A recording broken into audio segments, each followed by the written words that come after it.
So nice to have you with us as we kick off another episode of Take Two with Jerry and Debbie on EWTN Radio. Great program yesterday, Debbie, about our newest saint. A lot of people still buzzing about Saint Teresa of Calcutta. Many people have, of course, prayed to her for many, many years, knowing she was going to be a saint. But now it's official. It was exciting. I watched the EWTN television coverage of it. Oh, Jerry, it was, I wanted to be there so badly in Rome. I mean, oh my goodness. And so I know that so many of you, dear listeners, have listened and watched as well, because I received some emails over the weekend going, wow, this coverage was phenomenal by EWTN, and it surely was. So great topic and great celebration we had this weekend, Jerry. Yeah, and one of the things that makes someone a saint, that makes somebody holy, is sacrifice. Jesus says, take up your cross every day and follow me. And today's topic on this program, we're going to want you to call and share. If you're a parent and you have sacrificed or given up or not done something you otherwise would have wanted to do, or maybe you had a desire to do for the benefit of your children, or if you had a parent, maybe someone who just really sacrificed so much of what they wanted in their own life to make your life better, then we want to hear from you today at 1-800-585-9396.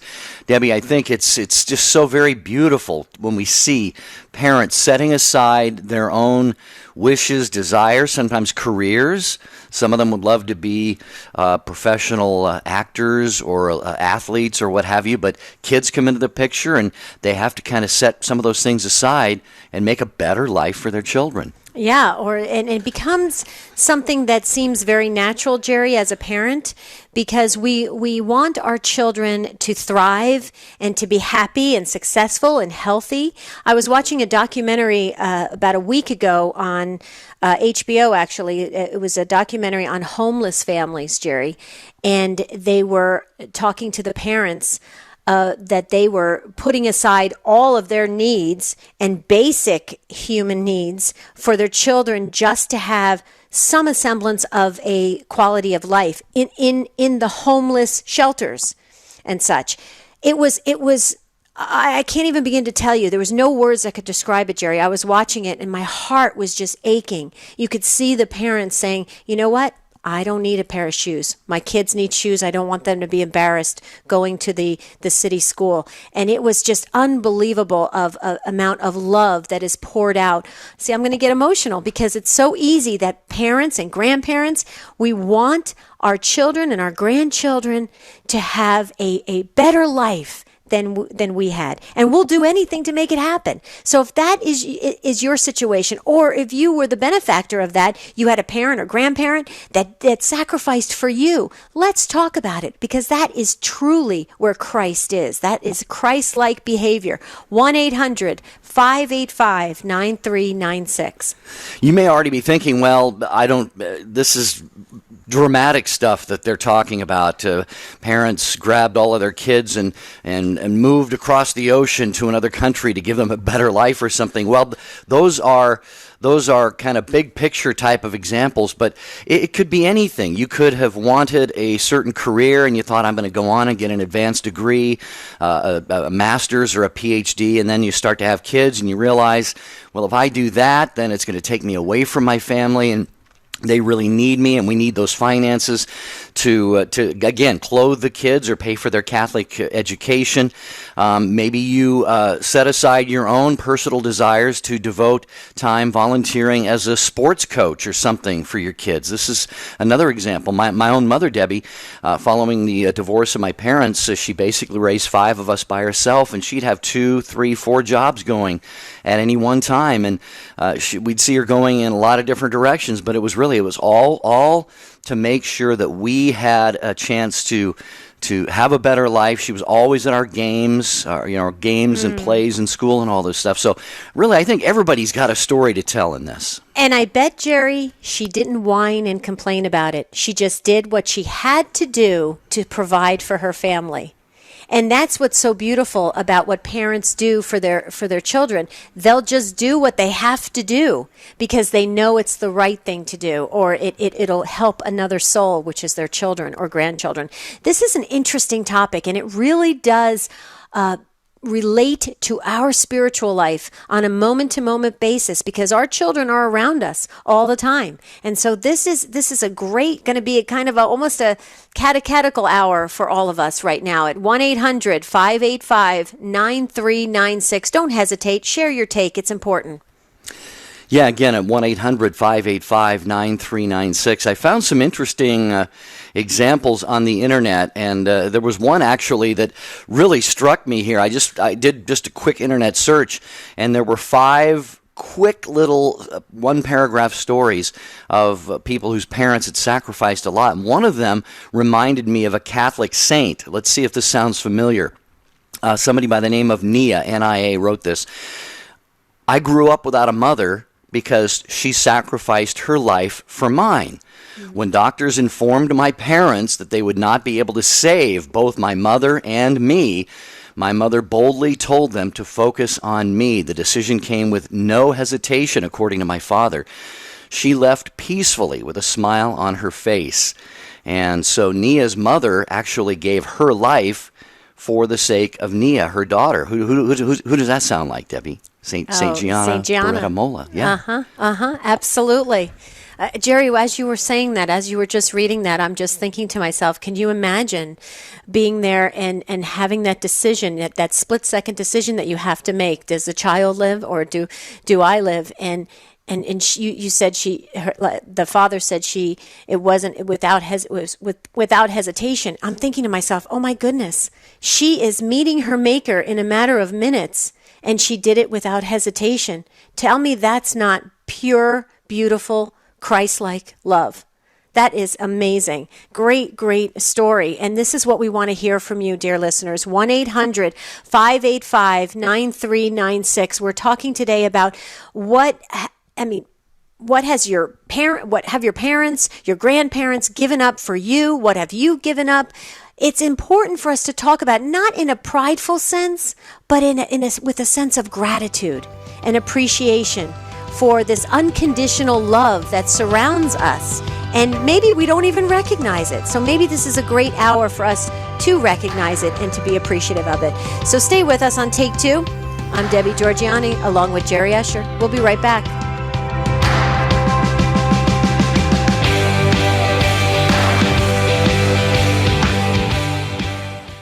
Don't wait another minute. Now is the time to make your plans for the 2016 EWTN Family Celebration. September 17th and 18th are the dates, and Birmingham, Alabama is the place for our celebration of the life and legacy of Mother Angelica. Kids can have a fun-spirational time at EWTN's Faith Factory, where they can meet Brother Leo and sing along with the Donut Man and Duncan. And best of all, it's free. For more information, go to EWTN.com/family celebration.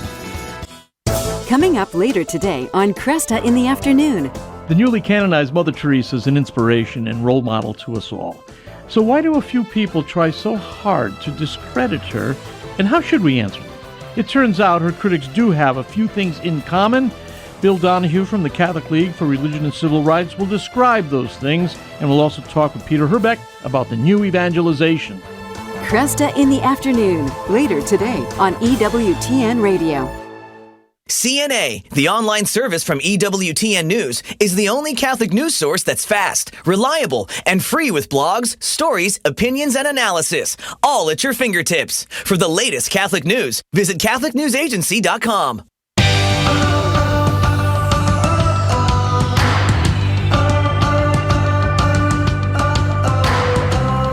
Thank you so much for being with us on Take Two with Jerry and Debbie, talking today about parental sacrifice. We see it so much. Parents, really, it's wired into parents to want everything, to want the best for their kids. And sometimes that means dying to your own desires, wishes, career aspirations, what have you.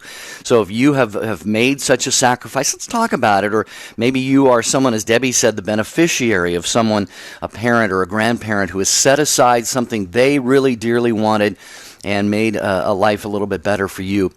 1-800-585-9396. Debbie, just real quick before we go to the phones and get to Sandy in Colorado, Larry called from, he called in last week and mentioned that his daughter was joining a convent, and they were anxiously waiting to find out what her religious name was going to be. Do you want to tell our listeners what that is? I'm just, it's amazing. I'm just sitting here and just praising God. Sister Maria Faustina of the Divine Mercy.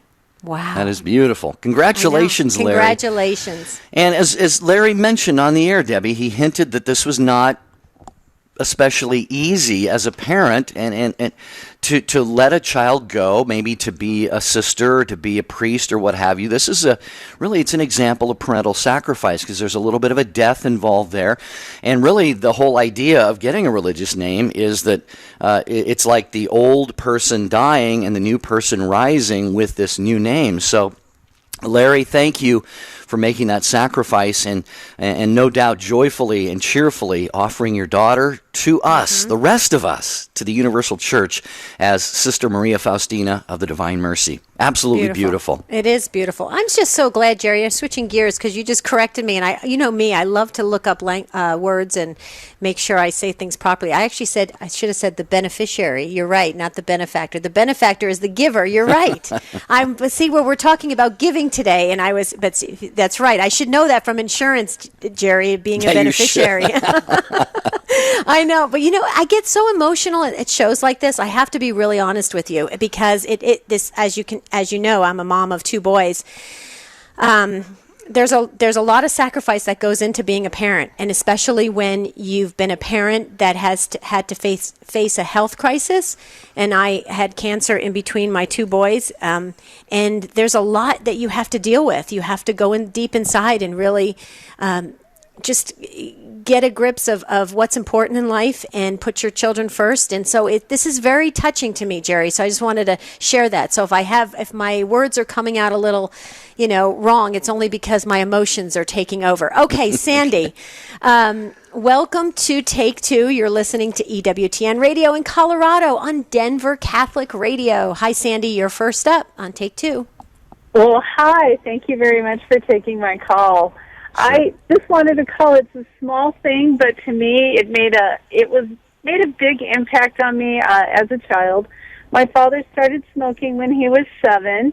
It was the 1940s, and his older brothers gave him a cigarette to make him leave them alone.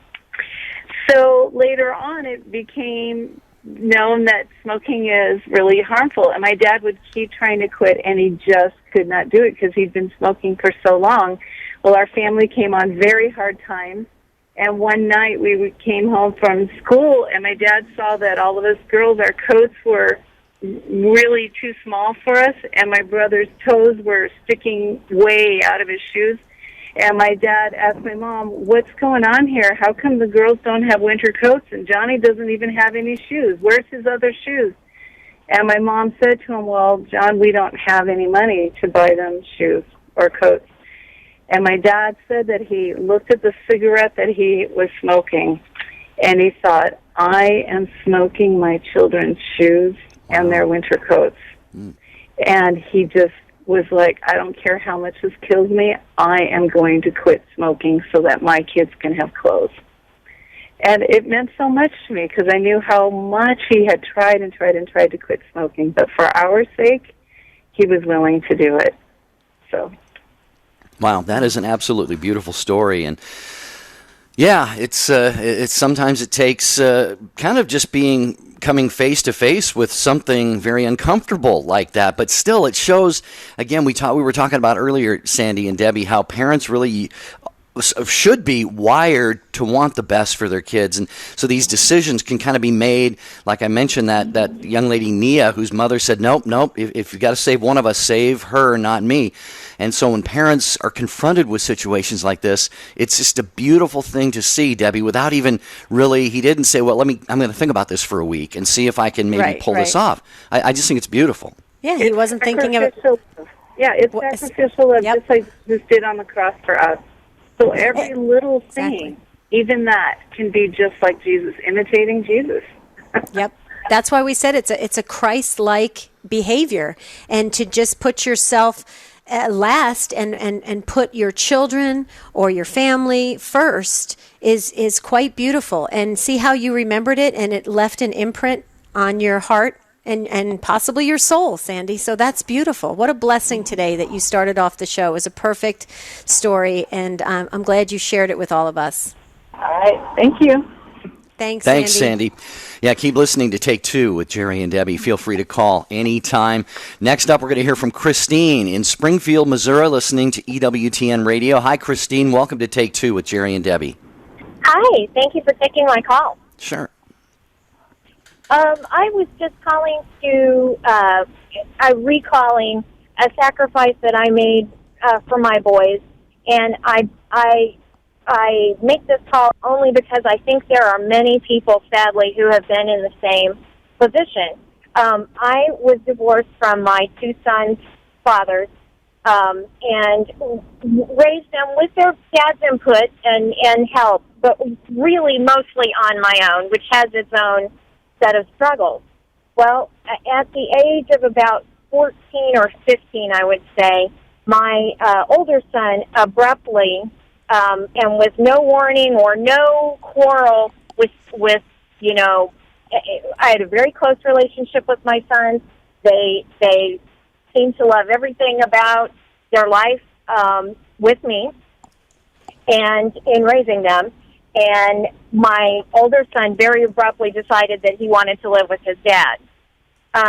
Obviously, I was devastated by that, and largely because his dad lived about 3 or 4 hours from us. So it would mean a complete change of household, and it would mean that I was separated from him, and he was separated from his brother for large periods of time. I could have fought that legally.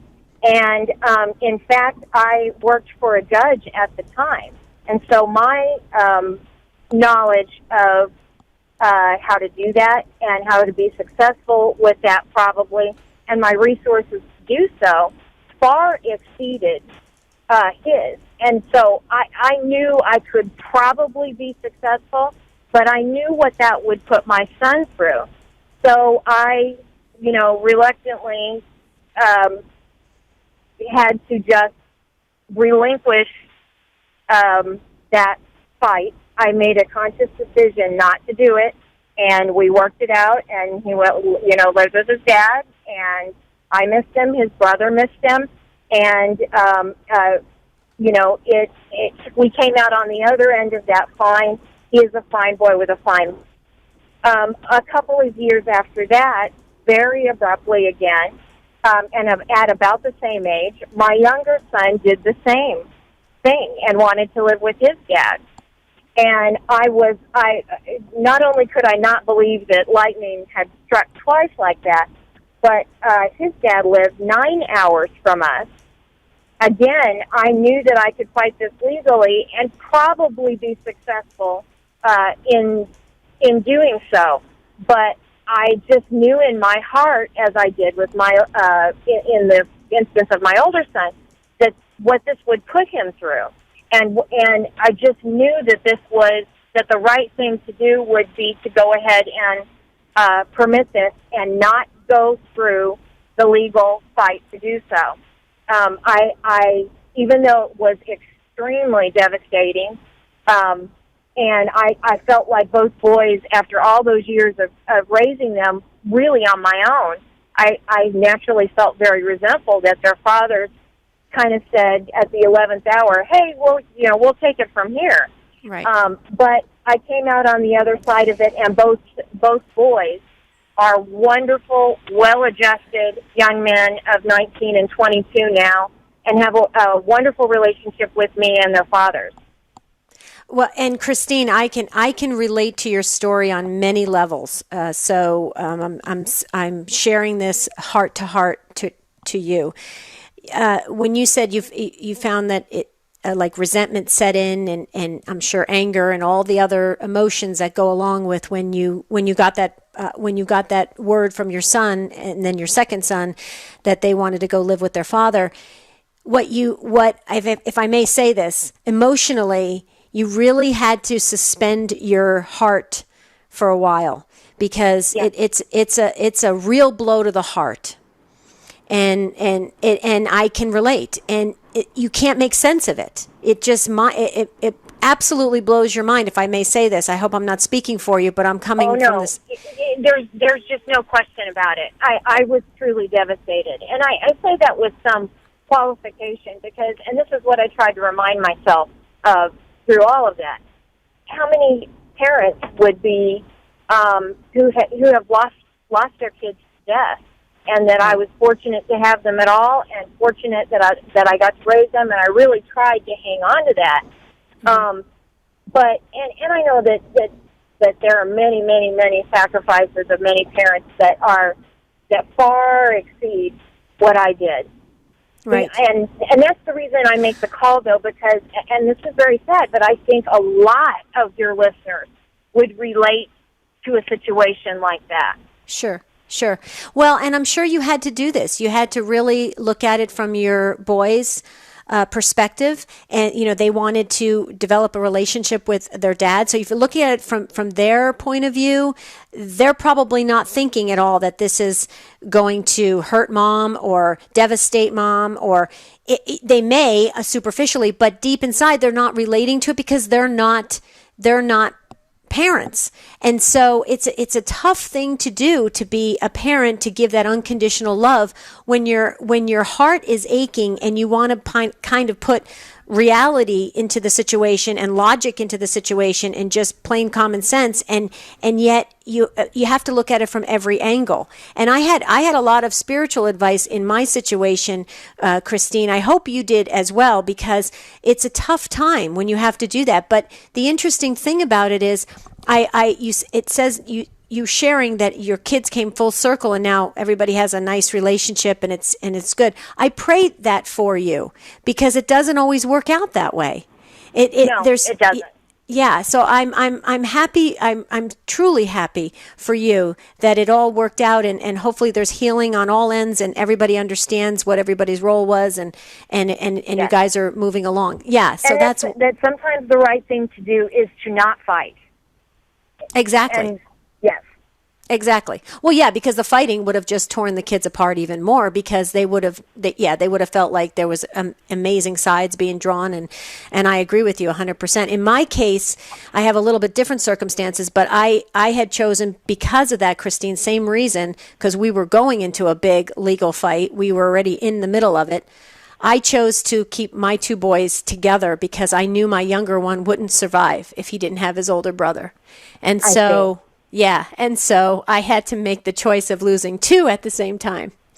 And that was tough. So in a way, you're kind of blessed. Only one went at a time to develop the relationship, and hopefully it all worked out that way. But yeah, there's a lot of circumstances when divorce happens, and people don't realize it. It's a ripple effect. It goes on for a long time. It's not just the divorce happens and then, okay, we can all start over our lives. There's a lot of ripple. Yep. No. And like I said, I regrettably, I would expect that there are many listeners who have had this happen to them and to their kids, and it's regrettable. But I know now that I made the right decision. I just feel very, very confident of that in my heart. It was hard. It was really hard. Yep. Well, and Absolutely. Christine, I just want to jump in here for a minute. I don't share the same experience that you and Debbie obviously do, and my heart goes out to you. And I too am so blessed to hear that you've had the relationship continue with your boys, and I would just ask folks to pray for Debbie and her situation. And I just think this is it's a very beautiful thing. It is the essence of sacrifice that, as you said, Christine, you could have fought this. It could have really gotten nasty and ugly, and then what would the boys have thought? Well, look what mom and dad, look what they're doing now, the example that they're setting. And Christine, you just very heroically just kind of said, I'm going to let this play its course, run its course, play itself out.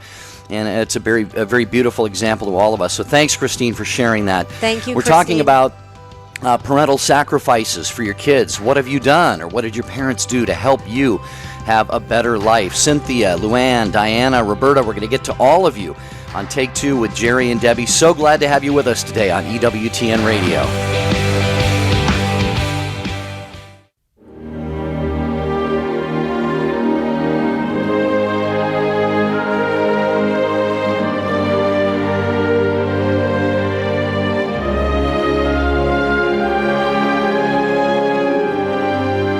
I'm Raymond Arroyo with Mother Angelica, A Remarkable Life.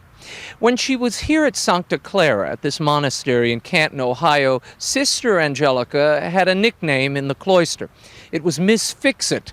She was the person they turned to whenever the appliances went on the fritz, or in one instance, the leaky basement began to flood. Mother Angelica was called in to fix it. She assembled a crew of fellows from the old neighborhood, became foreman of the project, and it would be the first of many projects this nun would preside over throughout her life. Stay with EWTN as we continue to celebrate the life and legacy of Mother Angelica. So, what are you afraid of? Some people are so afraid of the pain they never face their own wounds. So afraid of death they never live. So afraid of being hurt they never form friendships. So afraid of failure they never take risks. Fear stops us from living. St. Paul had reasons to be afraid. From 2 Corinthians, he said, 3 times I was beaten with rods. Once I was pelted with stones. 3 times shipwrecked. I spent a night and day on open sea. I've been in danger from rivers, bandits, my own countrymen, the Gentiles. But he also wrote, who will separate us from the love of Christ? Trouble or hardships or persecution or famine or nakedness or danger or the sword? No. In all these we are more than conquerors because of him who loved us. What are you afraid of? Our lives are fragile. So fragile it's scary. If we look to ourselves for security, maybe we should be scared. So maybe we shouldn't do that. Trust him. Be more than a conqueror. This is Chris Stefanik from RealLifeCatholic.com on EWTN Radio. EWTN. Live truth. Live Catholic.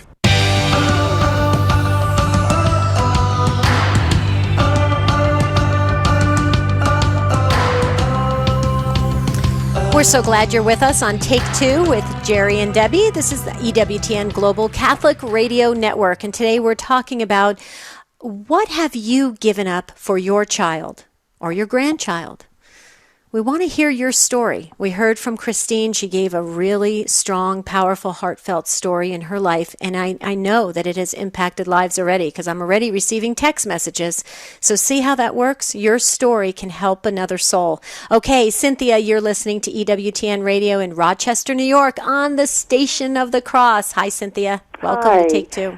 I hope this doesn't sound like bragging when I'm being asked to talk about my own sacrifice I made for my children, but 19 years ago, I had a fulfilling career in ministry as public relations director for a national pro-life organization when I became pregnant with twin boys. Now, after I had them, I totally wanted to stay home with them until they went to school, and I fully thought I would just keep going with my career, but when they got to be 4 years old, my husband and I both felt very strongly called to homeschool them because of a lot of the things that were going on in the public schools and because we wanted to give them good, strong, moral upbringing, and it was just something that we chose to do. Now, I just sent them both off to college 2 weeks ago, and that meant that I'd been homeschooling for the last 13 years. Good and for you. The sacrifice of that is something that mostly people say, oh, I couldn't homeschool, I couldn't do what you do. But when you're in the midst of it, it's kind of like St. Augustine, where he said, in love there is no labor, and if there is labor, let it be done in love. That's the experience of a sacrifice when it's in the will of God, I think. The previous caller said that too, that her heart was breaking. It was but she had a peace about what it was. And so the sacrifice for me was a sacrifice of time of 13 years. Now I have an empty nest, and I am just starting to get back with sitting down, trying to get my writing career back and trying to find my way and flounder a little bit in this empty nest. But the sacrifice of those 13 years was immensely important. They are godly young men, and they had an incredible experience of homeschooling, and I went off to college with great grades and a great attitude. And so I just want to encourage people, if they do feel that call of God to homeschool their children, that God will step into that space, and it will hardly even feel like a sacrifice. except now. Now it's like I've given them both. They've gone off to this unknown world, and I have my empty nest. But that was my sacrifice. First thing I would say, Cynthia, is be ready for what God is going to bring back into your life, because he cannot be outdone in generosity. We hear that all the time, but God has got just amazing things planned for you. And what really strikes me about all of these calls is, and Cynthia, you have a humility that, you started was sharing with us by saying, well, I hope it's okay if I share this. Well, I want to say that the reason we're having this show and the reason that anybody sacrifices for another is not so that we're saying, hey, everybody, look at me. But it's not an end in itself. It's for a greater purpose. And you saw that. And a parent who invests anything, sacrifices, gives up, changes his or her life for the sake of a child, it's like you're taking a part of yourself and putting it in them. You are investing it in them, and the lessons they are learning, the virtues they are gaining, their understanding of sacrifice going forward. Debbie, how deficient is the world in this whole notion of sacrifice today? We need more lessons and learning in what it means to sacrifice, not less. That's exactly why I said this is going to be a catechetical hour, because, Cynthia, your story encourages others to put their own desires and wants and needs aside for the betterment of others. And your children needed that. They needed you to homeschool. And I agree with Jerry. I don't think you were boasting or bragging at all. I think your story inspires all of us. And what's really cool is I can't wait to see what God opens up for you.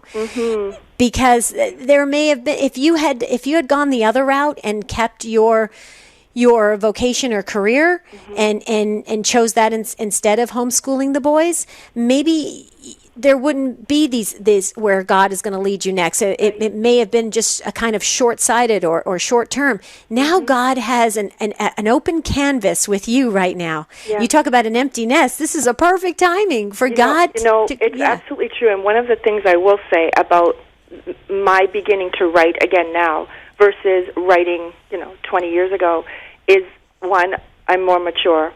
Exactly. I am more insightful.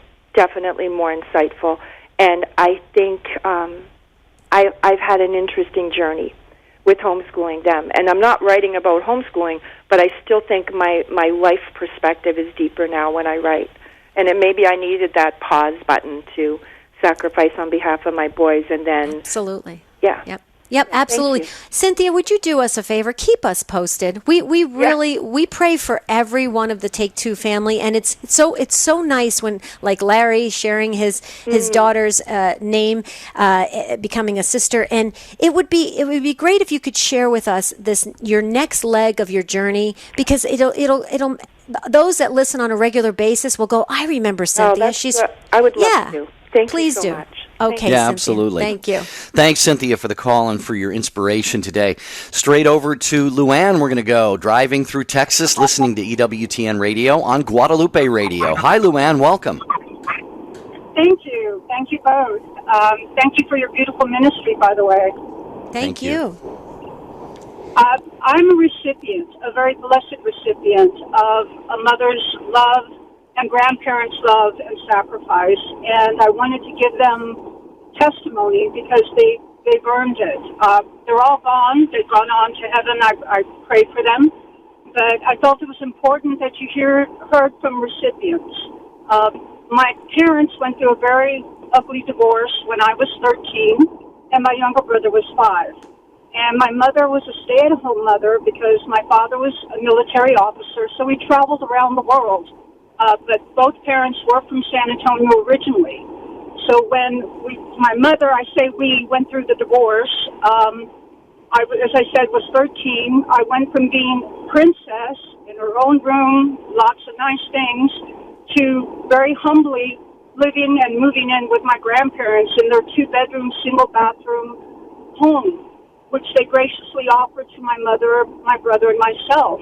I lost a bedroom. Instead, my bedroom for 4 years while I started high school was a green velveteen couch with a pull-out mattress. But that was fine because we had a roof over our heads.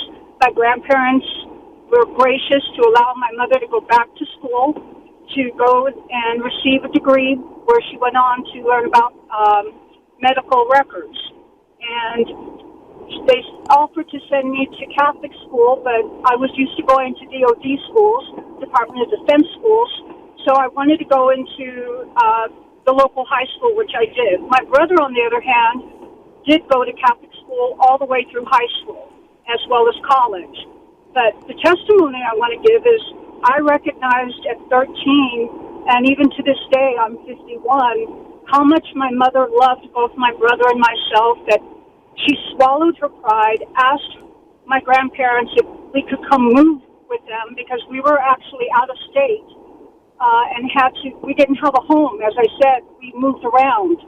So my grandparents graciously accepted us.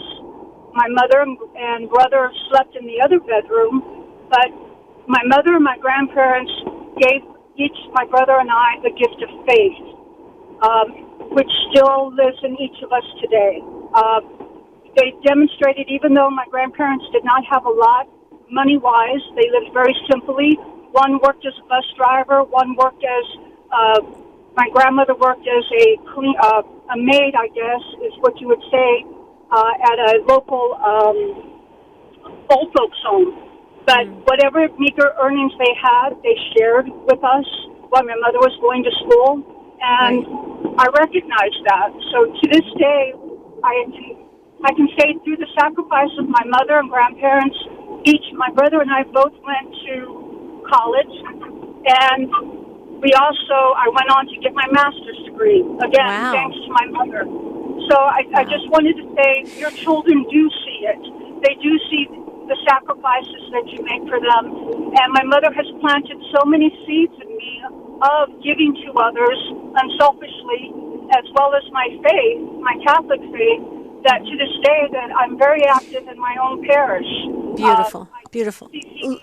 Luann, Luann, let me just cover this from a couple angles, just in case somebody was just jumping in the middle of your story.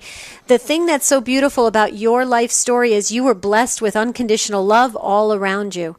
And think about this for just one moment, or we should ask everyone to think about this for a moment.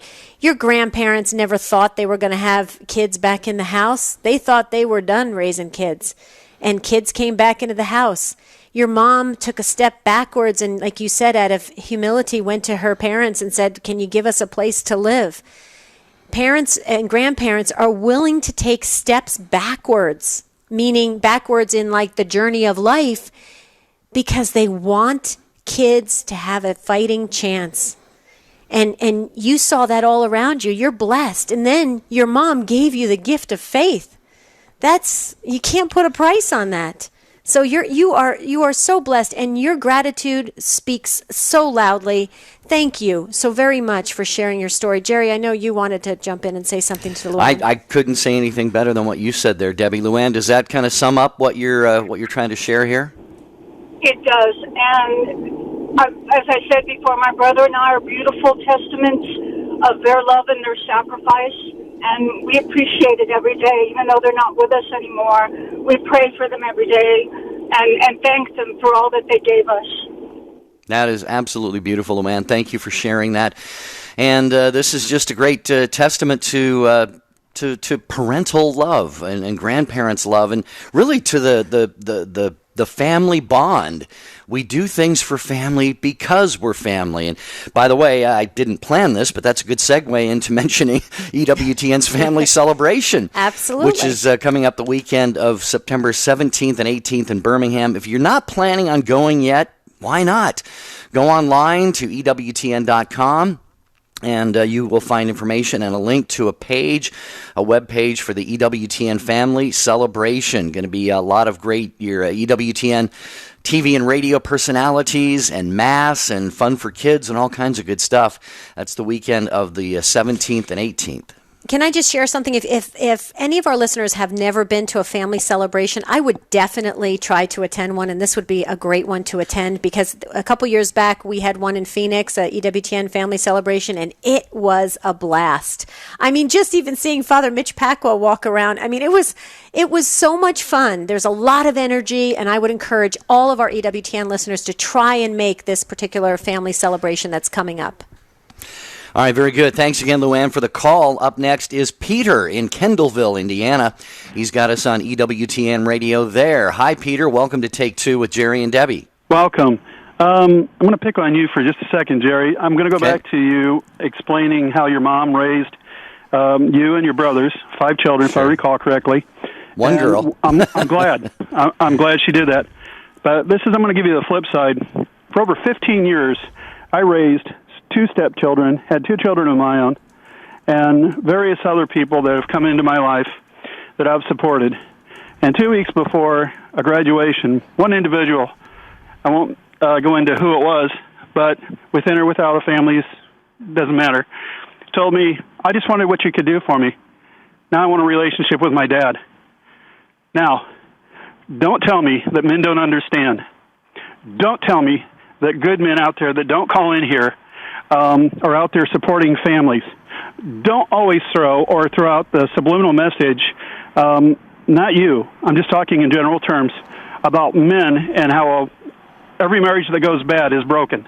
In this day and age, there's a phenomenon going on that people don't address, and I'm going to address it here now.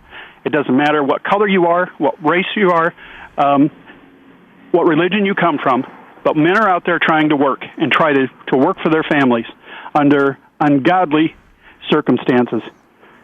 And we don't have a say. We have our Savior. That's our voice. And in time, that's going to come out. But I lived in a hideous marriage that attacked me and was deceptive from the word go. And that individual, later through my annulment, decided, I'm going to make it a little bit more harsh.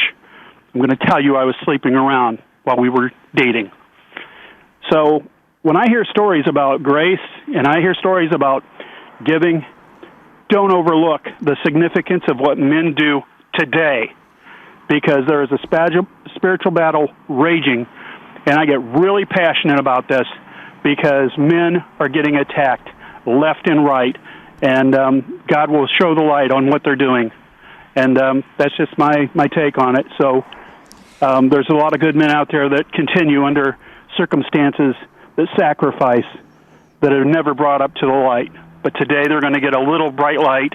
Thank you, Jesus. Well, Peter, thanks for calling. I know we've heard from you before, and I'm a little bit puzzled as to how sharing the sacrifices that my mother made was throwing fathers under the bus, but you will get no argument from me and Debbie about what you're talking about. In fact, I think, if I can put it this way, I think sometimes, not sometimes, I think the role of the father is absolutely equally important, maybe even more important in the lives of kids. I was just thinking about this yesterday, and this insight came to me, and maybe I'm way off base on this, but we know that mothers are certainly known for being the nurturers and the ones the kids run to when they fall down and scrape their knee and so forth. Fathers more of the authority, and I think that authority element in the lives of kids is so absolutely vital, because they learn then the rules of life as they go along. Not that they don't get that from mothers, but I think it is so important, the role of fathers. And of course, men and fathers have made countless sacrifices that we could spend hours talking about. But Debbie, I know you had something you wanted to share. I do, Peter. Actually, I do. First of all, your name definitely fits you, The Rock. You're very, very passionate and very strong, and I think that's wonderful. And you're a great advocate for fathers who have stepped in and provided for their families. I can relate to your story because my husband, Marty, raised his stepchild, and his stepchild basically has no contact with him anymore after he sacrificed and worked very hard to provide for her and for her children. And basically she said, thank you very much, see you later. And it was very painful. But something that Marty, my husband, always said to me, and it stuck with me so strongly, he said, God sees everything. God knows the truth. and God knows I did it for the right reasons, and that's all that matters to me. And I think you're sharing the same thing, Peter. And it's so important that you did shine the light on it, but it's also important that we realize that God does see everything. And what you did, you actually did it for God, Peter. You raised your family and worked hard for your stepkids and your family. You did it for God. And that's right. And today's scripture, for those that didn't attend Mass, it's reflecting of that. God sees all of it. So I refer you to today's scripture. Also, I'll go back to why it struck a chord with me with your mother, is because I've been given not one but both parents, and I understand how they get that Holy Spirit and strength from Almighty God, and to have a mother come in under circumstances and raise children, I have the highest regard for, because I saw that with my mother when we were raised through the 60s and 70s, through the recession, and you guys probably remember it, some listeners may not, but they had to work together. And for your mother to have to do that alone during that time for her children, and 5 of them, let alone 1, I'm amazed. That's how that fits into my situation, because I took, whether it be one parent or 2 parents, that and said, well, this is God's design. And that's what we're talking about, God's design. And I do it and have done it for God, and I continue to do it for God, whoever He puts in my path. But the point that this culture is attacking in indifference to men and their efforts, even when we fall, we get back up and we try to make it right. Now, I think it was Debbie that was talking about this earlier. That struck a chord, too, because sometimes children walking away, I didn't allow them to be used as a pawn through my divorce. And I don't regret that. And I've had some nasty things said about me. And that's okay. You know what? The truth is going to come out, whether it's here on earth or in heaven. The love is there. My intent's there. And no one's going to touch that. And no court's going to take that away. So I didn't use them as a pawn. And I don't regret that. Right. So, Peter, do you want to say one thing about Peter? Peter, can I just challenge you to something? Because I hear, you can almost hear the pain coming through in your words. And I'm sure it's very painful to you. It hit you very hard. You said it struck a chord. Things are hitting you very emotionally. Peter, could I ask you to practice shifting that pain into joy? And the reason why I say that is because God is smiling on you. If you've done the right thing, which you have expressed what you have done and how you've given of yourself, God is smiling on you. So be in a joyous state, and it tends to make life just a little bit better, because you're right. The world is against families. The world is against parenting, and we know that Satan is ready to creep in at any moment. So I just would offer that up as a challenge, because I know I had to practice it, Peter. Because I can hear the same passion in your voice. I had the same. If you had spoken to me a couple years ago, you would have said, "Wow, this girl's got a lot of deep-seated feelings." So I don't know if you'd be open to that, Peter, but thank you so much. Jerry, did you want to move on? Thank you, Peter. Well, yeah, Peter, thanks for the call. We always appreciate hearing from you. It's just we're up against the clock here right now. I want to try to get a couple more folks if we can. Del Marie, if I have the name right, I hope I do, in Mooresville, Indiana, listening to EWTN Radio on Sirius XM 130. Hello, is it Del Marie? Yes, it is. It's nice to talk to you today. Thanks for calling, Del Marie. What's your take on this? Well, it's kind of a long story, but I'll make it short. About 13 years ago, I met a wonderful man. We got married. 2 years later, we started having grandchildren, and the oldest 2 grandchildren was living with an abusive and neglectful mother. She was doing a lot of drugs and alcohol, and they just were in a terrible state. And I'd been praying for them and praying like every day, Lord Jesus, get him out of that situation. Well, in the meantime, my husband and I bought some property, and we built a very nice-sized home, and we got our own business started, and I was working at home. I had a lot of time on my hands, and I was praying to Jesus, Jesus, what do you want me to do with all this time?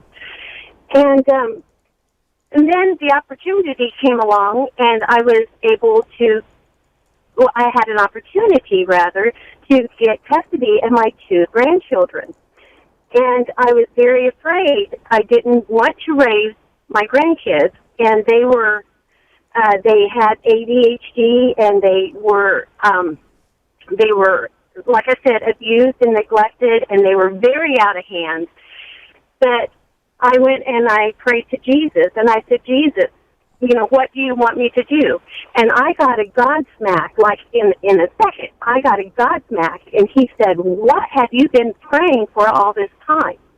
And so I got custody, of course, and the first year was very, very hard. Like I said, I didn't know they had ADHD, and they had a lot of issues emotionally and physically, and I mean, it was really, really hard that first year. But this second year,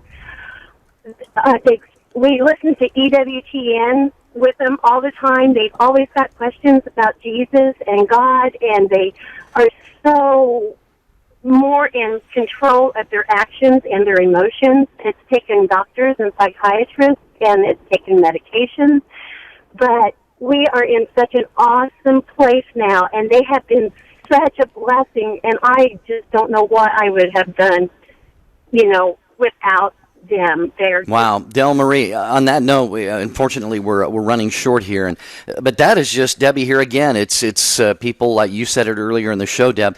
Sometimes I think it's a special heroic sacrifice when grandparents become, in a sense, parents again, because you said, Debbie, they've done their great job of raising kids, and then they, the old, kind of the old jokes, you get to enjoy your grandkids, but then they go home with their parents, but then all of a sudden they're in your house and your parents they're again. Not gone.